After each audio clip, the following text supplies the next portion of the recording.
అందరికీ నమస్కారం. Welcome to news local. Keshavaram Ganipoturaju Swami ఆలయ నూతన కమిటీ సభ్యులతో గురువారం ఈవో మద్దూరు శివరామకృష్ణ ప్రమాణ స్వీకారం చేయించారు. చైర్మన్ గా మాజీ ఎంపీటీసీ ఆళ్ల రాజబాబు, సభ్యులుగా ఉండమట్ల రామకృష్ణ, కూసు సత్యనారాయణ, కడిమెళ్ల నాగమల్లేశ్వరి, శెట్టి నాగలక్ష్మి, పిల్లి భవానీ, దిడ్డి యేసుబాబు, సత్యవాడ మంగ, దొండపాటి జయలక్ష్మిలు ప్రమాణ స్వీకారం చేశారు. ఈ కార్యక్రమానికి ముఖ్య అతిథిగా విచ్చేసిన జిల్లా గ్రంథాలయ సంస్థ మాజీ చైర్మన్ నల్లమిల్లి వీర్రెడ్డి మరికొంతమంది ప్రముఖులు నూతన కమిటీ సభ్యులను దుస్సాలువతో సత్కరించారు.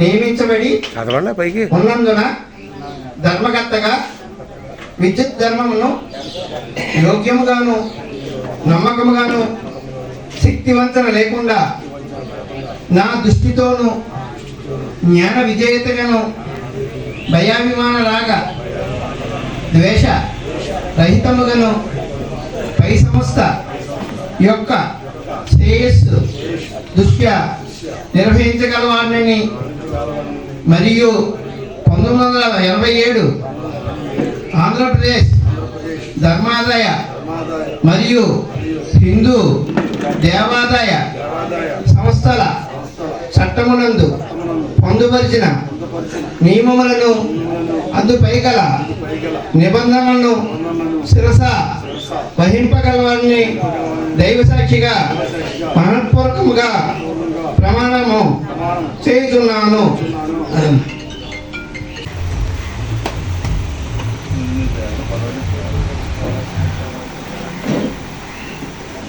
ప్రభుత్వం వచ్చిన తర్వాత మరి కష్టపడ్డ నాయకులందరినీ కూడా మరి సముచితమైన పదవులు ఇచ్చి గౌరవించాలనే ఉద్దేశంతో మరి మన గౌరవ శాసనసభ 5 సంవత్సరాలు కూడా ఈ వైఎస్ఆర్ జగన్మోహన్ రెడ్డి గారి దుర్మార్గ పాలనలో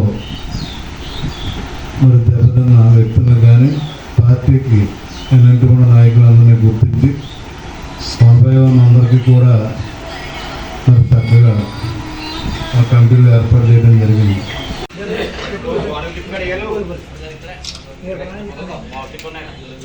ఓకేనా